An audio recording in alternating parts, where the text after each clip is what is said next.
So this is about something that we thought up a couple of months ago with my old friend Moitza, who's also an old member of the, well, actually a rather young member but of the tech community, but she's been around for 10 to 15 years. And we codenamed the project TeX Live M. You can imagine what the M is for. Mostly we wanted to, let me show the first slide with actual content. We wanted to address what we perceive as a suboptimal situation. My laptop is also, as you see. If we consider TeX Live, so it's obviously a great distribution. It's basically the only portable choice that we have. I mean, as far as tech distributions go nowadays, there's TeX Live and MikTeX and everything that's packaged around the MacTeX, for example, uses TeX Live as the basis. There's also that distribution ProText that's based on MikTeX that we put, ProText we put on the tech collection DVD that goes out to members of user groups every year. And it has everything you may want, and that's precisely part of what we perceive as being the problem. It's absolutely huge. These are the statistics. I think it's for TeX Live 2015 because we prepared these slides just before TeX 2016 was out. I think the total disk size, which was around 4.5 gigabytes, has now grown to 5 gigabytes. So Carl rightfully protested against that figure. That figure is the size it takes on disk. It's not the size you have to download. I mean, what you have to download is more like 1.5 to 2 gigabytes, something like that. But nevertheless, for a number of use cases, it's really not good. I do have use cases. I could have had one at the Royal Opera House, where we could have used TeX to produce PDF files automatically. But if what we need is to install the full TeX Live distribution, it simply wouldn't work. We needed to have servers that we would be able to create and renew, in a matter of 10 minutes, maybe half an hour, and you just can't install the full TeX Live in that time frames. So we could also have invented ideas to work around that, but it's still suboptimal.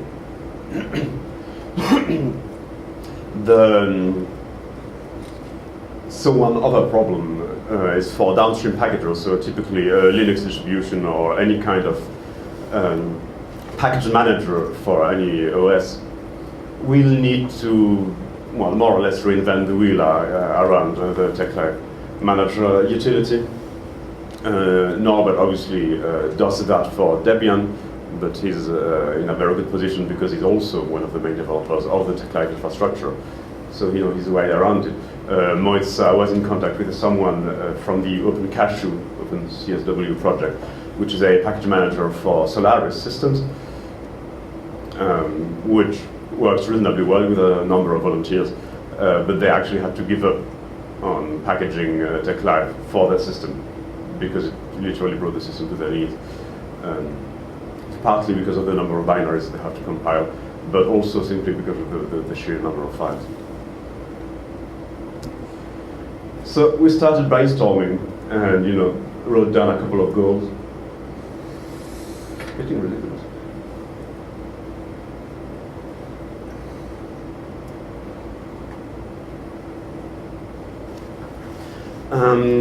We wanted to jot down some ideas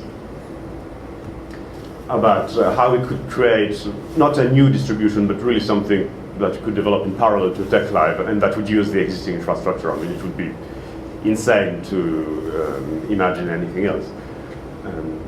So if you wanted to do that, what would be the idea? Obviously, the core notion is to have a subset of the existing packages in order for it to be smaller. But that's not all. We also want to address the fact that dependencies are there defined in TeX Live are not at all complete. That is, if say you wanted to install really the minimum scheme of TeX Live, it's a very small. It's really extremely small. You have basically nothing but Knuth stack.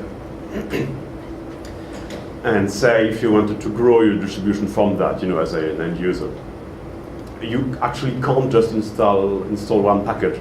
and expect to be able to use it right away. Because you need, as in any package management system, to define what the different requirements, the dependencies of that package are. They are defined partly in TeX Live, but it's very hard to capture, and it's simply not complete. So we also want to have a curated database with a complete dependency tree of all the different packages. So obviously, one major requirement is that it should be reasonably complete in order to satisfy as many users as possible. It's never possible to satisfy everyone, and for that, there will always be the option to install full TeX Live, the 4.5 or 5 gigabytes. And we also wanted, that's something Norbert was very keen on, wherever he is. We also wanted to have a basic test suite to at least test basic functionalities, and the fact that we wanted simply the packages to be usable. The fact is that sometimes packages get updated in TeX Live. They're hopelessly broken for some reason, unforeseen by the main developer. And we only catch it because users update their distribution and then report the problem. And sometimes the problem was really easy to predict. We wanted to at least catch these easy, so to speak, these easy cases. Sorry.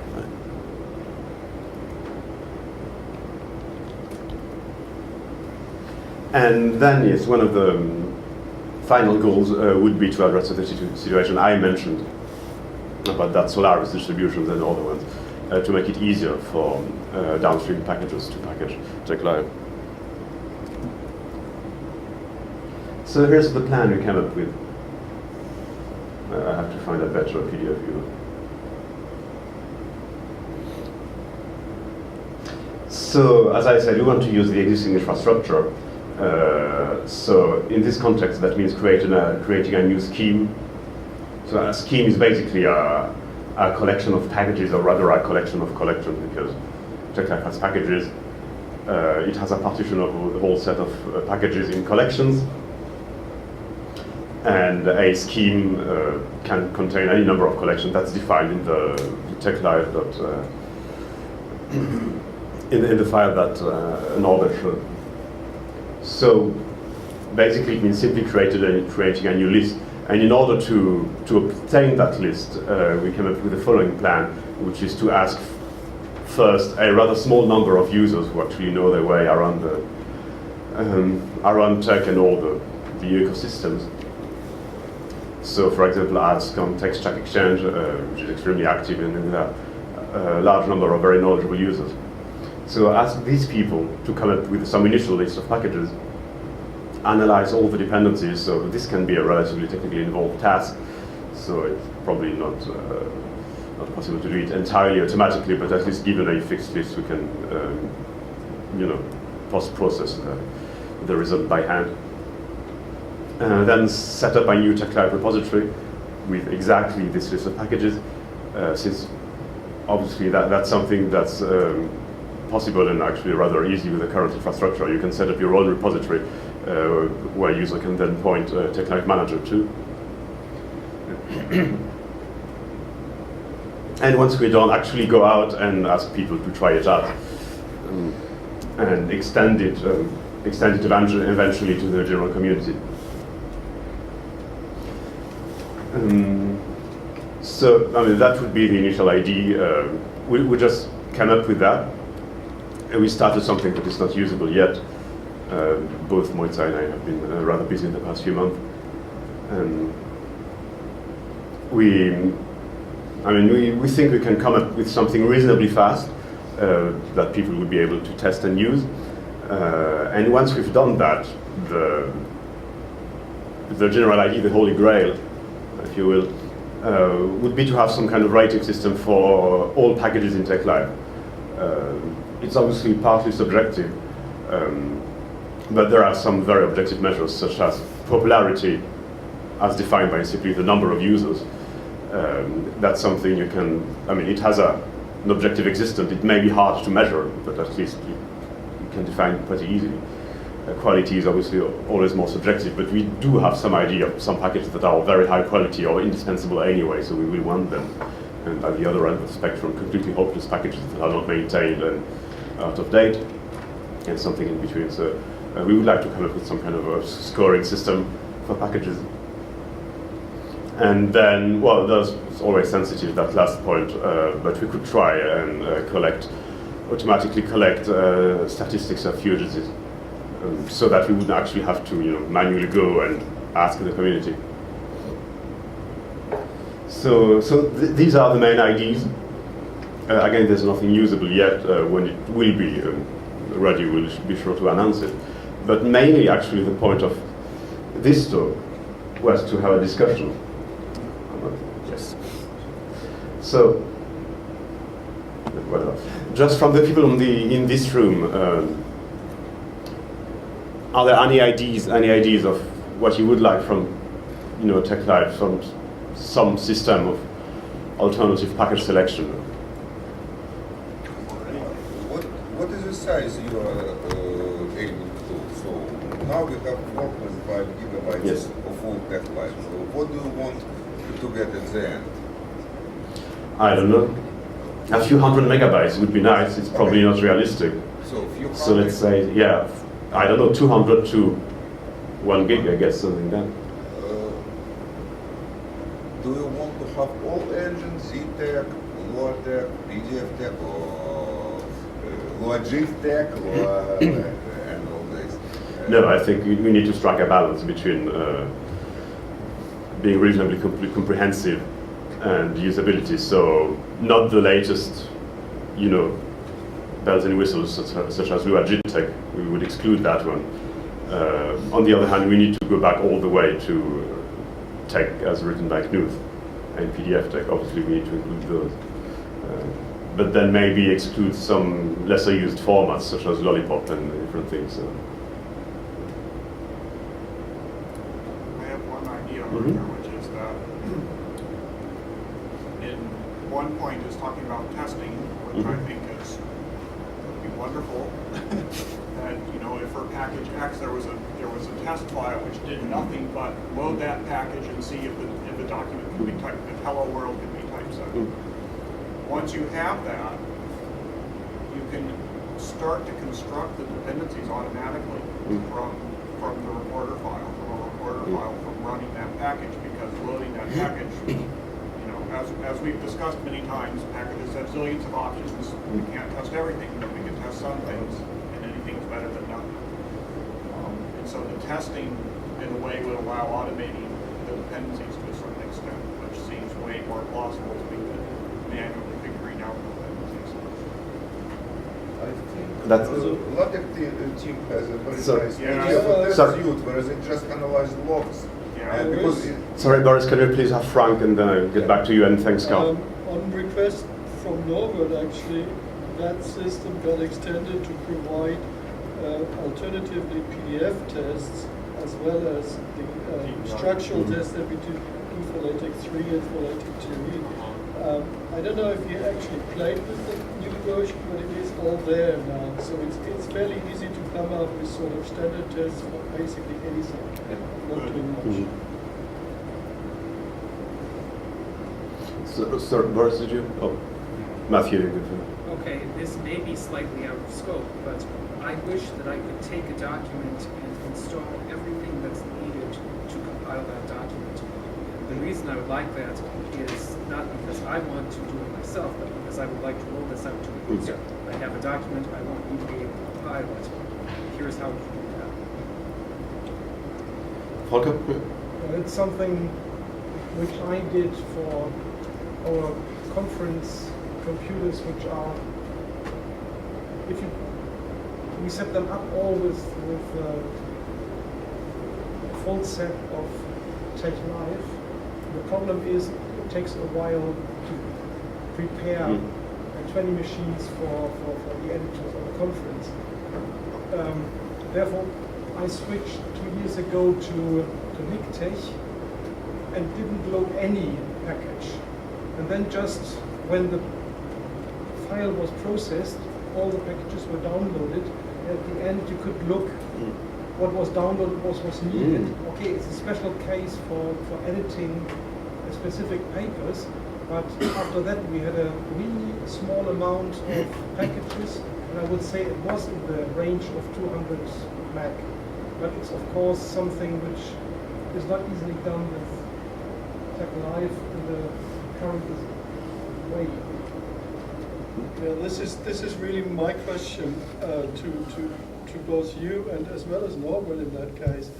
I mean, we know that MikTeX has this ability, and in fact, your problem, the way you describe it, would be resolved, I think, if you have this kind of mechanism on TeX Live as an ability, then you can come up really easily with a core set which is really core. So for example, for LaTeX user, it could be LaTeX base, nothing else, one set of fonts.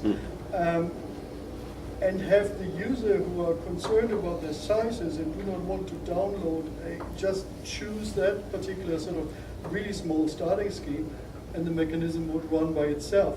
Now, the main question then is, would there be a possibility to have this kind of... It's already there. MikTeX.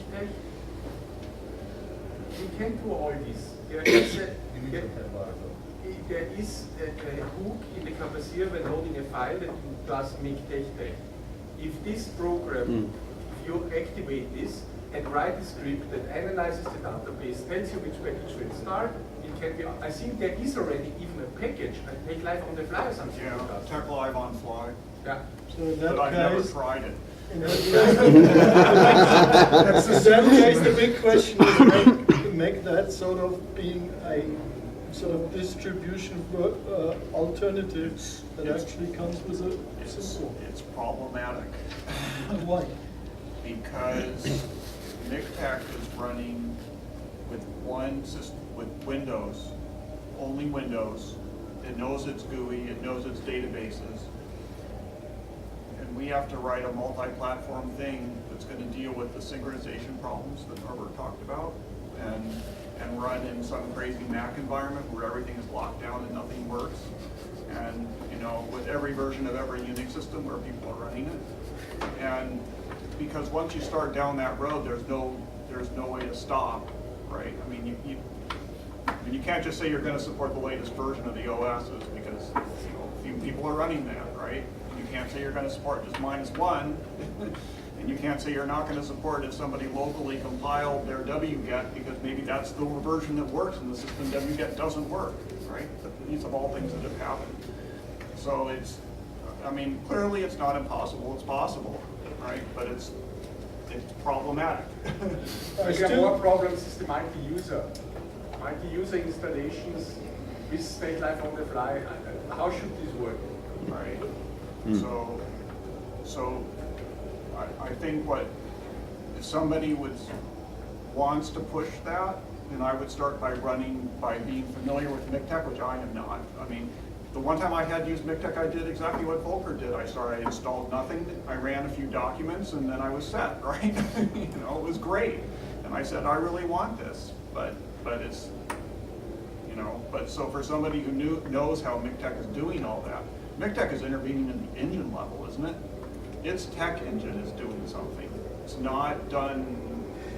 I have no idea. Right. Well. The reason why I'm bringing this up is that by the end of the day, maintaining a consolidated, medium-sized distribution is probably more complex to be actually something that stays usable to users, besides the fact that you actually have to build it, than maintaining a mechanism which may have been to really being built and maybe differently to the way it is done in MikTeX for the base set of operating systems. Yeah, I'm not saying it is the case. I'm just wondering whether this is the better approach, because then you have just that as a support part, and the mechanism itself controls itself. These are clearly these are clearly two valid approaches. They're pretty different, and we've got to make a choice. I mean, that's why I presented our idea. That's why I said I think that's a thought. So David, please. I don't know very much about this, but there's a product out there called Docker, which lets you create a cheap virtual machine. Maybe that's a way of getting around all these operating systems. You just run some install 5-year-old a Windows VM. box that's running Mixed. And it seems to be reasonably fast, but I have no idea how easy it is to use. Just for the installer? Yeah. A virtual machine just for the installer? Yeah, except it's cheaper than a virtual machine. Yeah, okay, got it. Yeah, I think, if I may. Sorry, Boris, there's Christian. Do you envision the distribution as containing only LaTeX or context also? No, context definitely. Okay. Yeah, LaTeX, plain, and context, and then yeah. In that case, the question I keep asking myself is, has anyone carved out a minimal subset of LaTeX packages that corresponds more or less to what context does with its modules? Is there such a correspondence? Is it even possible? No, well, it's certainly possible, but I'm not sure what it would look like. But you're absolutely right. In a way, installing the whole of context for context users will solve all these problems. I mean, telling people switch to context and install only context will actually solve all the problems. They will never need anything else. No, seriously, I've got to do the pitch because neither Hans nor Taco nor Moisei Zero, they're the core users. So, yes, sorry, Boris. Yeah, I think what is possible is multi-user system is to generate, if you don't have a package which is necessary for this document, to generate something like here is a script, here is a command to install a package. Either run it as a root for everybody or run it yourself. It will be installed in your personal TeXMF tree. And the way you can do it without changing the engine is for every package we can put a stub, just a couple of lines or just a thing. And the stub would, whenever you have in LaTeX, for example, use package full, it would just send this message to the output. Here is a string to put in a script. It takes some effort, but this is possible. But I feel it. But what I'm saying is that in a multi-user system, you basically present the user a question. Other runs this as a root. This is another thing where I'd be interested to know what MikTeX does, right? Because Windows has the same problem, right? Yeah. Did they install it as administrator? Yeah. I don't know. Yeah, there's another problem with the speed factor, because all the reading of the database is in Perl, because we have to support all the architectures. I mean, this is anything else would be big. I can envisage a program like TeX or something that is called that is written in C, that parses the TeX Live database probably 10 times or 20 times faster than the Perl code. Someone has to step up and write a parser. It shouldn't be so complicated. And that would help to extract the information which package to install. But you don't win any time because the TeX Live Manager again reads the database. So I mean, there are a lot of things in this install program which works nicely in one system, Microsoft Windows only, because, well, you don't have to care for 20 different platforms. I don't say this is impossible, but it needs a lot of work, and I think neither Carl nor me myself have a lot of interest to invest this time. So it's fine if someone takes up this challenge. One thing that would help, I think, is if going back to the dependencies again, is if you're going to download package X, you certainly want to download all of the things X depends on. Yeah. And so, I mean, that will already solve a lot of this, because you'll be downloading a lot more bigger chunks. Matthew? Closely related point, what Boris described sounds really good to me, except that there had better be only one such iteration. If a user runs a pack and tries to compile a document and it says this can't compile because you need this list of packages, I don't want them to install those packages and then get another iteration. Go, now you need these other things. That's the classic dependency count. Resolve all the dependencies at once, get them a list. Ideally, it would be, here's a script, go run it as root. Yeah, but this They do that, they're done. That's great. This is again impossible because there is no definitive list of dependencies. I mean, I've actually written a document how, I mean, there would be a way to define something like strict dependencies and recommendations. I mean, if you load the package without any options, without anything, and see which packages are actually loaded. I mean, this is the minimum.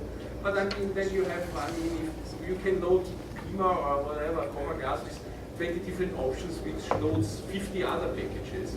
So this is very hard to check. I mean, it's about work. I have some ideas how this could be automatized to find out which actual packages would be necessary to load or not load. But yeah, in an ideal world, yes. 80-20 rule. I mean, 80-20 rule. If you have a mechanism like the testing that automatically gives you this base information, you will solve it for 80 or 90% of all cases when a user has a new document. Of course, it might be the case that you get a dependency not resolved, and so the next time, because it has some uncommon option, the next set of things come up, in the worst case 3-4 times. But you would end up with something which is fairly... Yes. No, I think I mean, we do this automatic dependency check for our formats already. For our format dependencies, we have an automatic checker that analyzes the files that are written in the files, as a FLS file with recorder, and check whether all of them are included in the dependencies. We could do this in the same way for any packages loaded automatically. Yes, I have a lot of it. Yes, not enough time. Yeah, we need to wrap up. Pavneet needs to make an announcement, and he's Canadian, so he doesn't want to interrupt. That's my job. But thank you, Arthur, for that.